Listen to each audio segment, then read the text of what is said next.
Hello everyone. Today we are working on an illuminated birding journal. So this is a journal I'm going to keep permanently, and really excited about this because I've been wanting to do something like this for a long time. So let's just jump in and go ahead and do this. I looked through my notebooks and decided that the size I wanted to do was 7.5 inches wide by 10 inches tall. I feel like those are big enough pages that will be able to do everything that I want to do for this journal.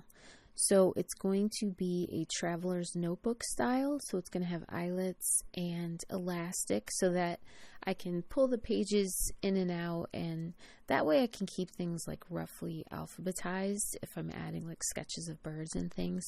So I think what I'm going to end up doing is doing like a kind of folio pages, and then I will do my pictures of birds on tags, and that way I can rearrange them in like roughly alphabetical order. So I feel like that's going to work out well like over the years, so that I can just keep adding and adding to this journal.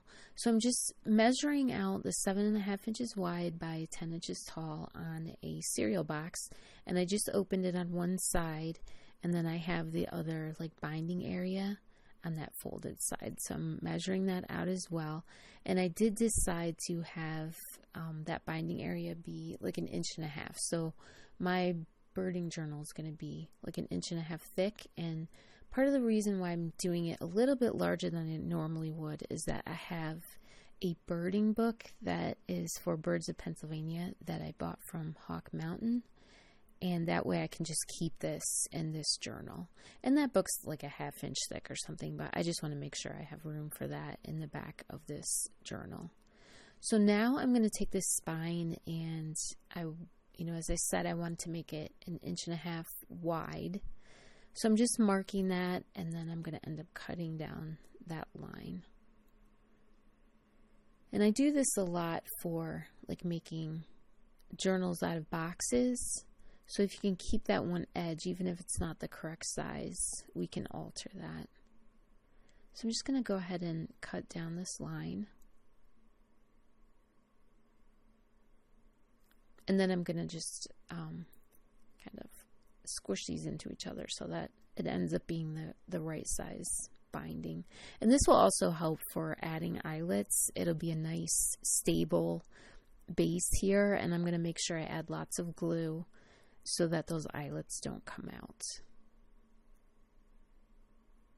And I'm planning to do like 2 sets of eyelets. I'll show you when we get to that point, but that way we can easily have a lot of pages, and then we can easily move them in and out, and it gives you a lot of flexibility to add things over time. So here I'm just going to add, I'm using art glitter glue. And when I buy art glitter glue on Amazon, sometimes it will be packaged with like these smaller glue bottles. And so this time I bought that whole set, and I did put it in these smaller bottles, and I actually really like this. So I do have to refill it more often than the larger bottles, but I do like these smaller ones because that way if anything's going wrong, I can just kind of move it to a different bottle and it's not as big of a deal. So here I'm adding, like I said, quite a bit of glue, and I just want to make sure I have, I've kind of squished these 2 sides together, and I just want to make sure that that foldy part is still operating. So you don't want to glue that right up to that edge where it's going to fold. So I'm going to add this glue and then just give it a minute or 2 to dry. So that's one reason why I do like that art glitter glue. It dries relatively quickly and it's pretty strong. So I've used this on covers for quite a while, and it does hold up really well. So now I'm going to add another strip of cardboard, just kind of fill in that area.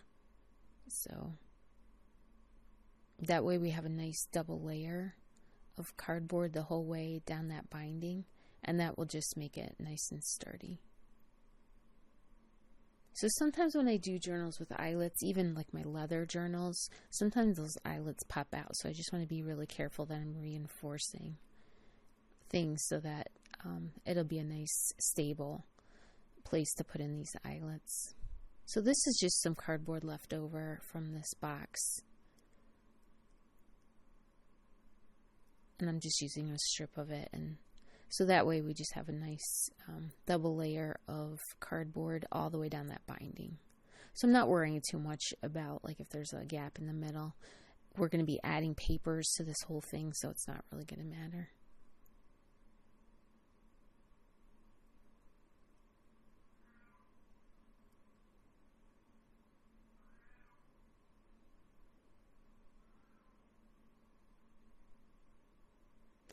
Okay, so I have some of these papers that I'm going to use, but first I'm going to paint this whole journal. And I like to do that because it gives you a nice like color base, so that if papers, like if there's stuff peeking out, which I always tend to have that, then it's something nice underneath, like a nice neutral base. And then it also gives these edges like a really nice finish, more so obviously than cardboard. Sometimes I will use like washi tape or different things like to put over the edge, but generally speaking, I do like to paint these edges. So I'm just making sure that I paint in these like corners and like where the book edges are. I'm just going to get those a little bit heavier than these other areas. So I'm using a paint from, it's just a craft paint from Folk Art, which is called Gunmetal Gray. And I love this paint. I've used it quite a bit, but it's, you know, I would say it has like a metallic sheen. It doesn't really have like bits in it or specks in it or anything like that, but it has kind of that metallic sheen, and I just think it's a really nice like neutral base. And then I can ink over it. But I like it because it has a nice smooth consistency, and it also covers well, so that I don't get like painting lines everywhere. So I just really like this paint a lot. And I do have kind of a whole set of craft paints that are all like this metallic sheen, because I like doing these illuminated journals, which to me means, you know, they have flourishes and maybe pictures of things, embossing. I'm going to be adding jewels and some like metallic embellishments. It kind of has all of that, you know, kind of super fancy things that you add to, they used to add to manuscripts. It could be birds and, again, a lot of jewels, a lot of, I would say it's got like a vintage look, but also a lot of bright jewel type colors. So that's what I'm going for in this journal. And I guess the word I always think is medieval, even though illuminated manuscripts obviously go back to BC times as well. But it's just kind of a style, and it's something that I'm really looking forward to doing on this journal, since it's something that I want to have permanently. So the cardboard side's not too hard to paint, but the other side where you've got, you know, the writing and all of that, I'm going to put like a nice thin layer and let that dry really well, and then I'll go back and add more paint, and that should be fine. But this side is a little bit harder to cover than the cardboard side. And again, I'm just going to pay extra attention to the edges and to the areas where the cover is going to fold, and just make sure that I have plenty of paint in that area. And then I just also want to get those brush strokes out of there too.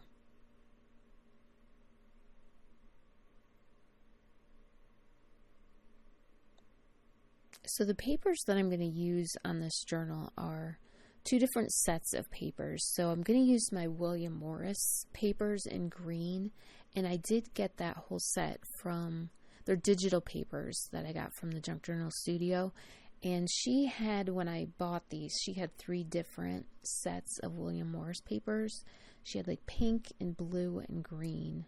And I got all of those sets because I feel like the William Morris pages are nice, like in inside book covers and kind of all different things. But they do make a nice base for a lot of different things.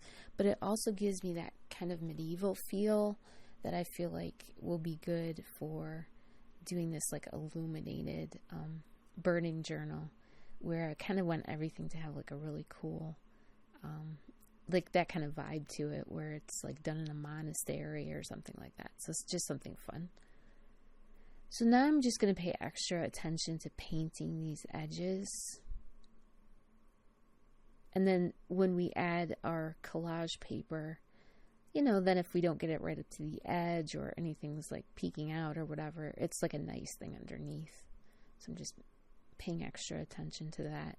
So I'm going to use those William Morris papers as like a base, and I'm using basically the base of this journal. I want to be green papers, since birds are like obviously always on the backdrop of, you know, trees and grass and all of that. I thought it would be perfect for a birding journal to have kind of the base papers inside and out be like green, kind of nature, but I also want to do, you know, kind of add a little bit of stylized things as well. So the other set of papers here, I'm using like really beautiful vintage roses, and this is from another shop on Etsy. I'm sorry I didn't say that. The Junk Journal Studio, that's available on Etsy. And then also on Etsy, recently I have found a shop called UniquelyEllaDigitals, and it might be UniquelyEllaDigitals. I don't want to add an S there if it's not there.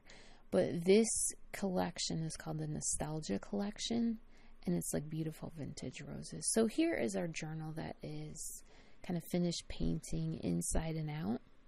And you can see it's really pretty. I really love that, and I use this gunmetal gray quite a bit because it just gives such a great base to it. So here I am going to add some archival ink from Ranger that is in the shade of coffee. And I'm just inking these edges because, again, they might, you know, the edge, the very edge is going to end up showing. But I just want to make sure that I get, you know, an extra layer of ink on here, and it gives it a really nice texture. But since this is the outside of a journal, and maybe the inside cover as well, I'm going to use this archival ink rather than like distress inks, because this will dry down really quickly and then it's permanent. So water and different things aren't going to affect it. So I've done that whole layer of paint and then of ink. And then now we're going to go ahead and use these digitals.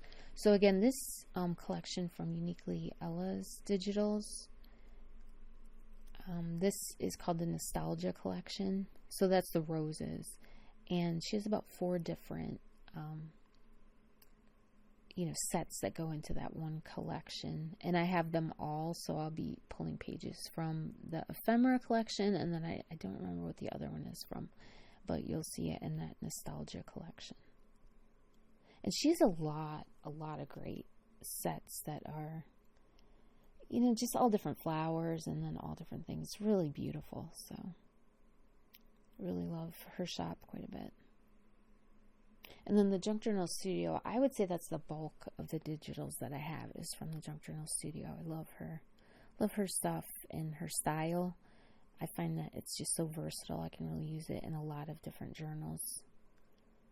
So here I'm just using this William Morris print, and I've printed out probably 3 of these pages. Since it's directional, I can't do it, let's say, the tall way. I have to kind of do it the shorter way, and then I'll just piece them together. And this print is going to be more the background, so it's a pretty strong print here, but it's going to end up being the background.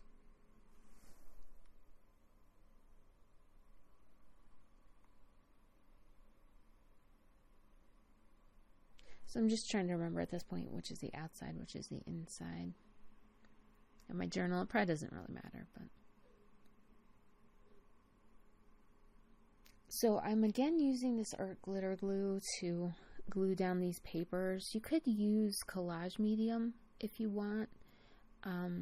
I just wanted mine to be a little bit stronger and maybe a little bit like lighter on the glue, because sometimes when I do like collage on the covers, it can get super stiff. So I just wanted to use something that I knew wasn't going to get quite as stiff. But if you do want to use any collage medium, obviously that would work really well for this.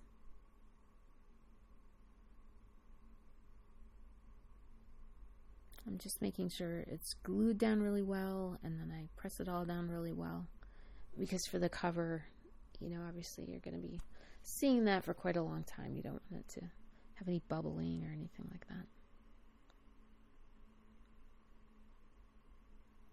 So this page from this digital kit, the page got jammed in my printer. That's not the way it's supposed to look, but I can still use it for a collage.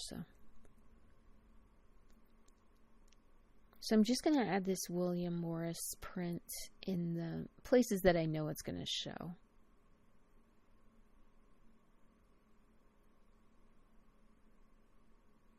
And again, I'm gluing this pretty heavily because I definitely don't want any of this to peel up in the future.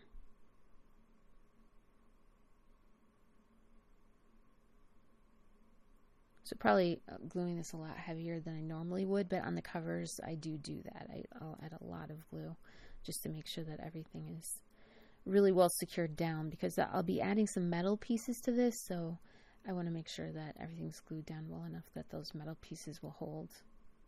And I do glue down the metal embellishments with the art glitter glue as well. I've done that for quite a while, and I've not had a problem with any of them falling off or anything, or coming loose at all. So I'm going to do that on this cover as well. So now I'm just taking some of these roses, and I'm going to just start collaging that in an area of this cover. And I'm going to do this on the front and the back cover.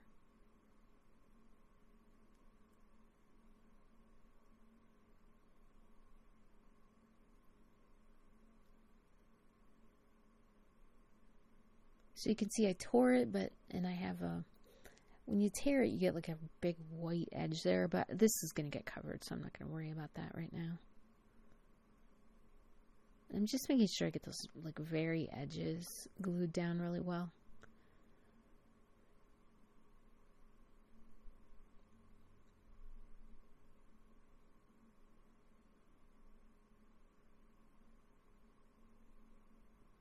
So I did have the thought at one point of covering this outside once I finish the collage, like adding wax paper to the outside, but I think I'm just going to do that on the inside of the journal because it does kind of dull down the colors a little bit, so I think I'm going to leave this the way it is.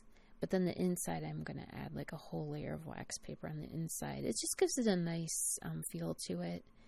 And I think it looks really nice too.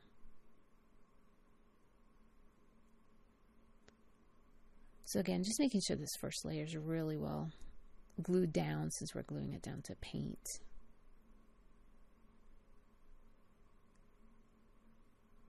And then I'm just going to keep cutting out areas of flowers. And then I'll be inking around those edges. And then just keep laying those down.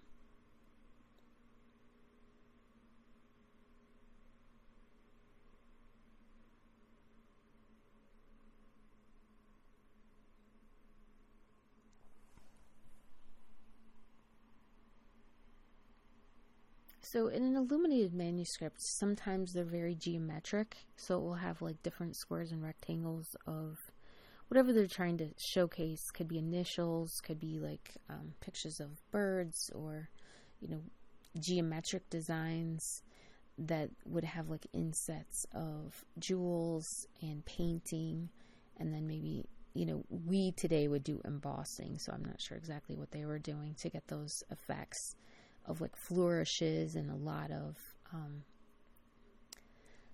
like, let's say, greenery. So the front and back cover here, we're going to kind of do a mix of styles in order to get that same effect.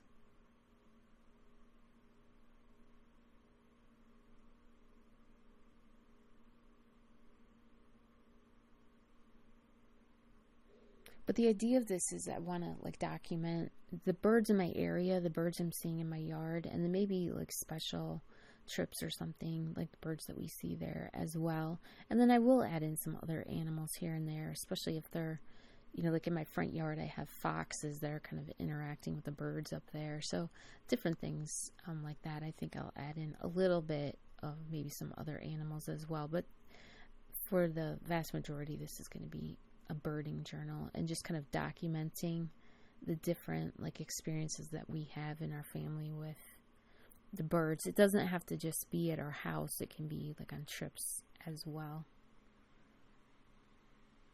one year I took my sons with my husband for New Year's Eve. We went to an area in New York that has like a lot of bald eagles nesting kind of all along. I believe it was the Delaware River. But that was one of the best trips. It was so interesting to just kind of drive along and see like all these bald eagle areas. So something like that I could put in here as well. I just gotta document that, maybe put in some pictures of when we did that. So this is the first part of this journal, and I'll be coming back shortly with the second part, and we'll be adding more of papers and metal embellishments and all different things for this outside cover. So thank you so much for watching.